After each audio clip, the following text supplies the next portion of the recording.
Ooh-wee. All right, let's get in with another reading from Grimm's Complete Fairy Tales. Don't mind if I do, but first, let's set the mood, shall we? Get them lights off, get that fire crackling element going. And if you ain't been here before, well, we like to play a little bit of crossharp, that's right.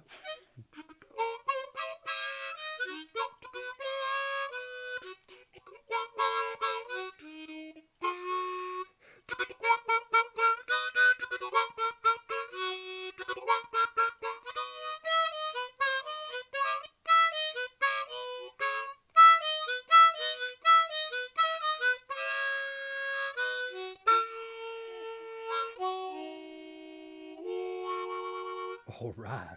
Hey, what are we reading tonight? Well, if you haven't looked at the title, you shall be surprised, I reckon. Are we going to be reading The Three Spinners? What does that mean? No idea. I'm coming to this fresh as you are, if and you haven't heard it before. The Three Spinners. There was once a girl who was lazy and would not spin, and her mother could not persuade her to it. Do what she would. At last the mother became angry and out of patience and gave her a good beating, so that she cried out loudly. At that moment the queen was going by, and as she heard the crying, she stopped. And going into the house, she asked the mother why she was beating her daughter, so that everyone outside in the street could hear her cries. The woman was ashamed to tell of her daughter's laziness, so she says, I cannot stop her from spinning. She is forever at it, and I am poor, cannot furnish her with flax enough. The queen answered, I feel like nothing better than the sound of a spinning wheel, and always feel happy when I hear its a humming. Let me take your daughter with me to the castle. I have plenty of flax. She shall spin there to her heart's content. The mother was only too glad of the offer, and the queen took the girl with her. When they reached the castle, the queen showed her 3 rooms which were filled with the finest flax, as full as they could hold. Now you can spin me this flax, she said, and when you can show me it all done, you shall have my eldest son for a bridegroom. You may be poor, but I make nothing of that. Your industry is dowry enough.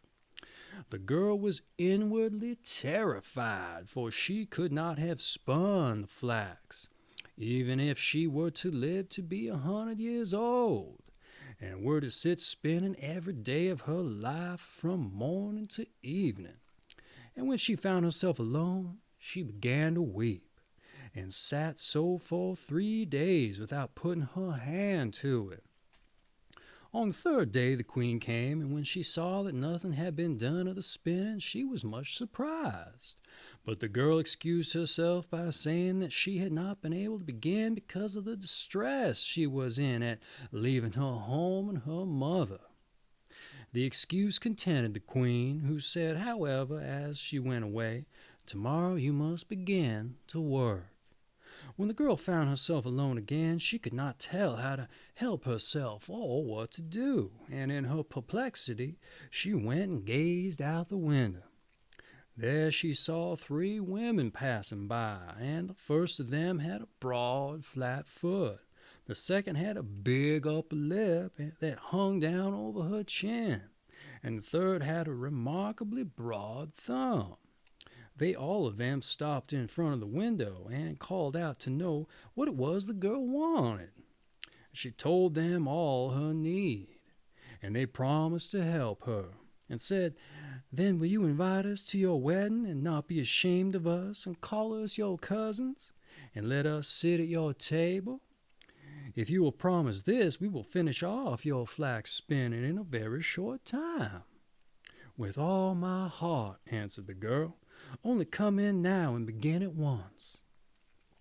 Then these same women came in, and she cleared a space in the first room for them to sit and carry on their spinning.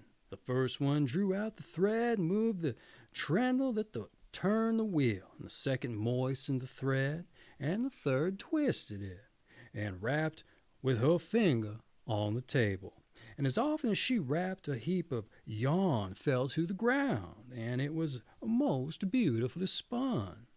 But the girl hid the 3 spinsters out of the queen's sight, and only showed her as often as she came the heaps of well-spun yarn, and there was no end to the praises she received. When the first room was empty, they went on to the second, and then to the third, so that at last all was finished. And then the 3 women took their leave, saying to the girl, "Now don't you forget what you have promised, and it will be all better for you."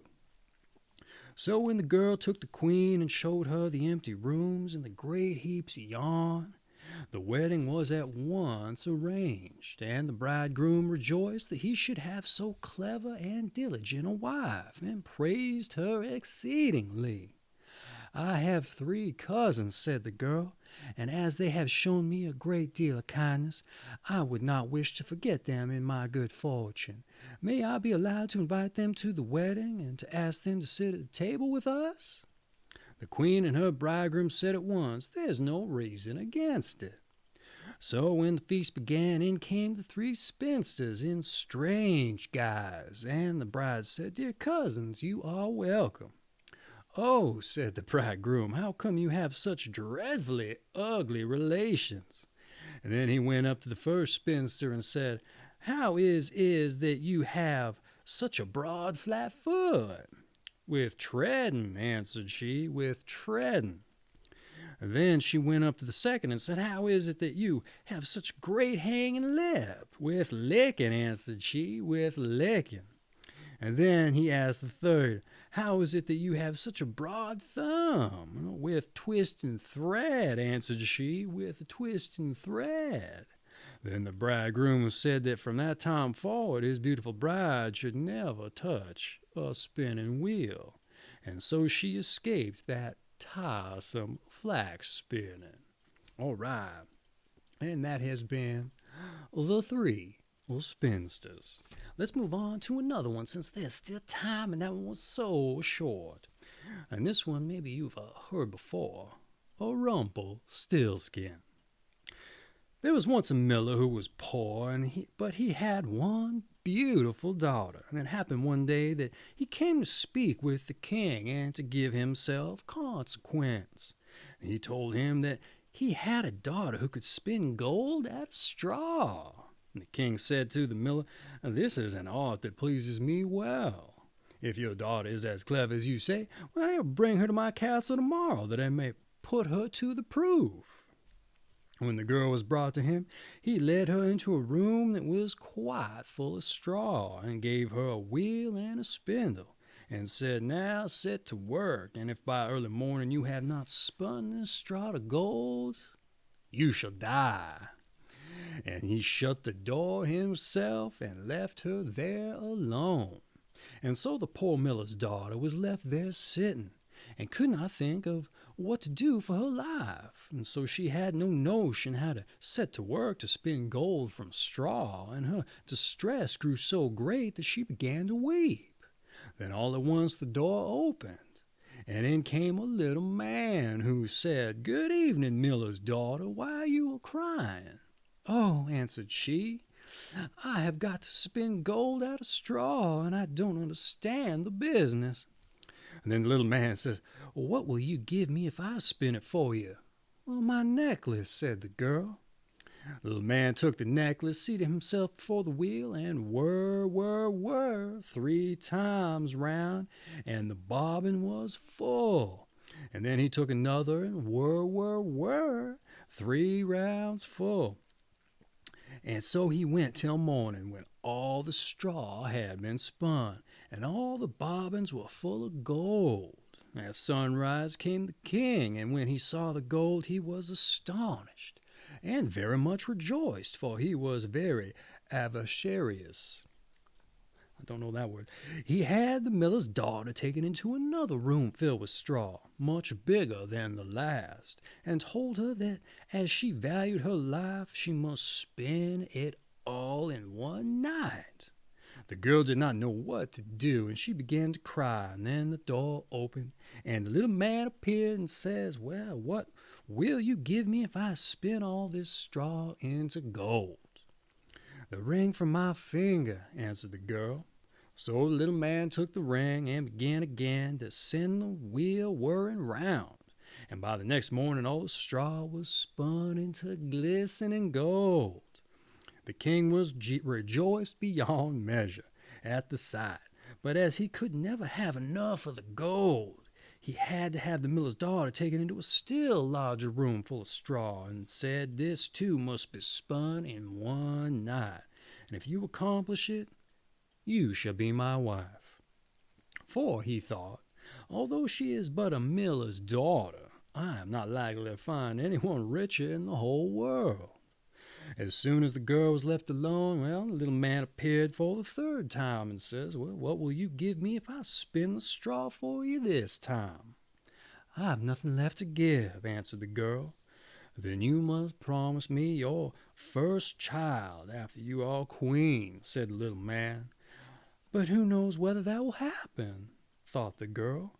But as she did not know what else to do in her necessity, she promised the little man what he desired upon, in which he began to spin until all the straw was gold. And when in the morning the king came and found all according to his wish, he caused the wedding to be held at once, and the miller's pretty daughter, she became a queen. In a year's time she brought a fine child into the world, and thought no more of the little man. But one day he came suddenly into her room and said, now give me what you promised me. The queen was terrified greatly, and offered the little man all the riches of the kingdom if he would only leave the child. But the little man says, no, I would rather have something living than all the treasures in the world. And then the queen began to lament and to weep, so that the little man had pity upon her. Said, I will give you 3 days, and if at the end of that time you cannot tell my name, you must give the child to me. Then the queen spent the whole night in thinking over the names that she had ever heard, and sent a messenger through the land to ask far and wide for all the names that could be found. And when the little man came the next day, beginning with Caspar, Melchior, Balthazar, she repeated all she knew and went through the whole list. But after each, the little man said, that is not my name. The second day the queen sent to inquire of all the neighbors what the servants were called, and told the little man all the most unusual and singular names, saying, perhaps you are roast ribs, or sheep shanks, or spindle shanks. But he answered nothing but, that is not my name. The third day the messenger came back and says, I have not been able to find one single new name, but as I passed through the woods I came to a high hill, and near it was a little house, and before the house burned a fire, and round the fire danced a comical little man. And he hopped on one leg and cried, today do I bake, tomorrow I brew. The day after that the queen's child comes in. And oh, I am glad that nobody knew that the name I am called is Rumpelstiltskin. You cannot think how pleased the queen was to hear that name. And soon afterwards, when the little man walked in and says, now, Miss Queen, what is my name? She said at first, are you called Jack? No, he answered. Are you called Harry? She asked again. No, answered he. And then she said, then perhaps your name is Rumpelstiltskin. The devil told you that, the devil told you that, cried the little man. And in his anger he stomped his right foot so hard that it went into the ground above his knee. And then he seized his left foot with both his hands in such a fury that it split in two. And that was the end of him. And that has been a Rumpelstiltskin. And what was the other one? Well, the Three Spinners from Grimm's Complete Fairy Tales. Boy, I dare say I like that first one. I've certainly heard the second. In any event, I got a affiliate link for this book down in the description. If you want to pick you up a copy and support the channel at the same time, just click through there and give it Give it a ring-a-ding there, I suppose. Or do your shopping through it and help support the channel, which I greatly appreciate. That's right. In any event, let's take us out, shall we?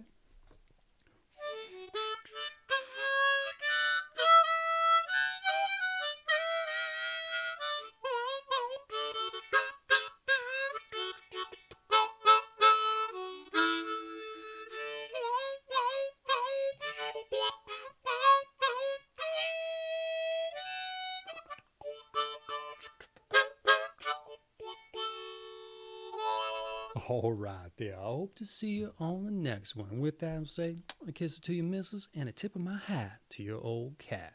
You take care of yourselves now, you hear? Well, you better. All right, we'll see you later.